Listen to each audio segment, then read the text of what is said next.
स्वागत है दोस्तों आपका एक बार फिर से मेरी भोजनशाला में।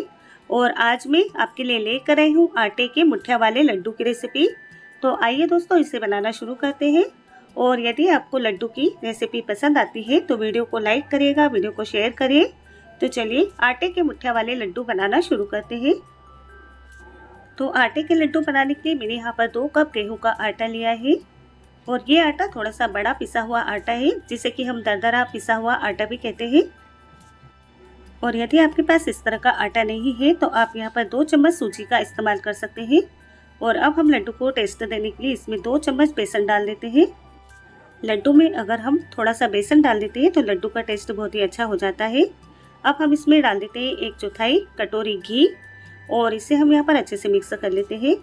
तो मैंने यहाँ पर शुद्ध घी का इस्तेमाल किया है। अगर आप वनस्पति घी में बनाना चाहते हैं तो बना सकते हैं। तो आटे में मोन हमें इतना रखना है कि जब हम इसकी इस तरह से मुट्ठी बनाएं तो इसकी मुट्ठी अच्छे से बन जाए। तो ये मोन हमारा बिल्कुल परफेक्ट है। अब हम इसका डो लगा करके तैयार कर लेते हैं। तो इसका डो लगाने में मैंने यहाँ पर 1 कप गर्म पानी का इस्तेमाल किया है। तो पानी हमें इसमें हल्का गर्म ही लेना है, बहुत ज़्यादा गर्म पानी नहीं लेना है। और इसमें हमें थोड़ा थोड़ा सा करते हुए डालना है। और इस तरीके से करते हुए इसका हमें टाइट डो लगा करके तैयार करना है। तो ये देखिए यहाँ पर मैंने इसका आटा लगा लिया है। तो आटा हमें इतना टाइट रखना है, ये देखिए इस तरीके से। और इतना डो लगाने में हमें यहाँ पर 1/3 कप पानी का इस्तेमाल हुआ है। अब हम इसकी मुठिया बना लेते हैं। तो हाथ में हम थोड़ा सा पोर्शन ले लेते हैं और दोनों हाथों की मदद से इस तरीके से हम इसे मुट्ठी का शेप दे देते हैं। और इसी तरीके से हम यहाँ पर सारे मुठिया बना करके तैयार कर लेते हैं। तो यहाँ पर मैंने सारे मुठिया बना लिए हैं। और मैंने यहाँ पर गैस पर घी को पहले से ही गर्म रख दिया था और घी भी हमारा यहाँ पर अच्छे से गर्म हो चुका है। अब हम गैस के आंच को मीडियम कर देते हैं और मीडियम आंच पर मुठिया को फ्राई कर लेते हैं। तो एक बार में जितने मुठिया इसमें आते हैं उतने मुठिया हम इसमें डाल देते हैं। और थोड़ी थोड़ी सी देर में इसे अलट पलट करते हुए हम इसे सुनहरी होने तक फ्राई कर लेंगे। गैस के आंच को हमें मीडियम ही रखना है, इसे हमें हाई फ्लेम पर फ्राई नहीं करना है। अगर हम मुठिया को हाई फ्लेम पर फ्राई करते हैं तो मुठिया ऊपर से तो सिक जाते हैं और अंदर से कच्चे रह सकते हैं। तो बस इसे इस तरीके से थोड़ी थोड़ी सी देर में अलट पलट करते रहें। तो यहाँ पर हमारे 6 से 7 मिनट में मुठिया अच्छे से फ्राई हो गई। इसका कलर भी बिल्कुल सुनहरी दिखाई दे रहा है। तो अब हम सारे मुठिया को प्लेट में रख लेते हैं और इसी तरीके से हम बाकी बचे मुठिया को भी फ्राई कर लेते हैं। तो मैंने यहाँ पर सारे मुठिया को फ्राई कर लिया है। अब हम इसे हल्का सा ठंडा हो जाने के बाद में इस तरीके से हाथ से चूरा कर देंगे, क्योंकि हमें इसका पाउडर बनाना है, इसलिए जल्दी से ठंडा हो जाए, इसलिए हम इसे इस तरीके से चूरा बना लेते हैं। तो अब हम इसे ठंडा होने देते हैं।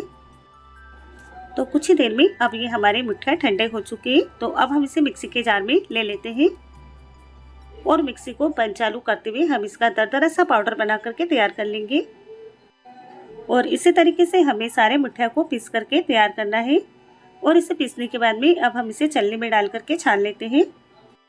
इसे छानने के लिए मैंने यहाँ पर बारीक छेद वाली छलनी का इस्तेमाल किया है, जिससे कि हम आटा वगैरह छानते हैं, उस छलनी से मैंने इसे छान लिया है। तो अब आप यहाँ पर देख सकते हैं हमारा दरदरा सा चूरमा बन करके तैयार है। और अब हम रख देते हैं गैस पर एक पैन और इसमें हम डाल देते हैं 2 चम्मच घी। घी के हल्के से गर्म हो जाने के बाद में अब हम इसमें डाल देंगे 2 चम्मच कटे हुए काजू और बादाम।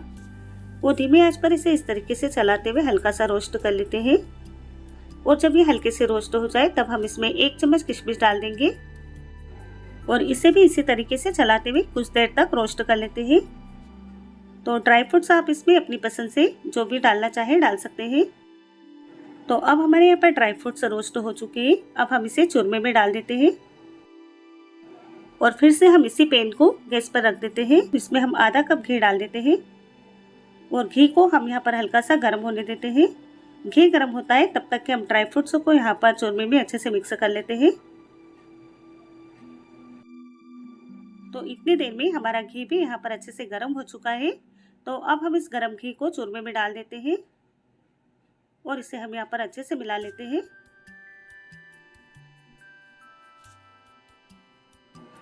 तो घी को मैंने यहाँ पर अच्छे से मिला लिया है। अब हम इसमें डाल देते हैं 1 कप शक्कर का बूरा। तो मैंने यहाँ पर 2 कप गेहूं का आटा लिया था। 2 कप गेहूं के आटे के लिए मैंने यहाँ पर 1 कप शक्कर का बूरा लिया है। और अगर आप लड्डू थोड़ा मीठा खाना पसंद करते हैं तो आप शक्कर के बूरे की मात्रा यहाँ पर बढ़ा सकते हैं, लेकिन 1 कप शक्कर के बूरे से भी लड्डू काफ़ी मीठे हो जाते हैं। और अब हम इसे भी हाथ से यहाँ पर अच्छे से मिला लेते हैं। तो मैंने यहाँ पर इसे अच्छे से मिला लिया है। अब हम इसके लड्डू बनाना शुरू करते हैं। तो हाथ में हम यहाँ पर थोड़ा सा चूरमा ले लेते हैं और दोनों हाथों को हल्का सा इस तरीके से दबाते हुए, हल्का सा प्रेशर देते हुए हम इसके लड्डू बना लेते हैं।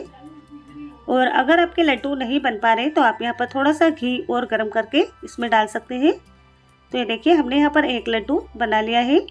और अब हम इसी तरीके से सारे लड्डू बना करके तैयार कर लेते हैं। तो लड्डू का साइज आप अपनी पसंद से, छोटे बड़े, आपको जैसे भी लड्डू खाने पसंद हो आप उस तरीके से इसे बना सकते हैं।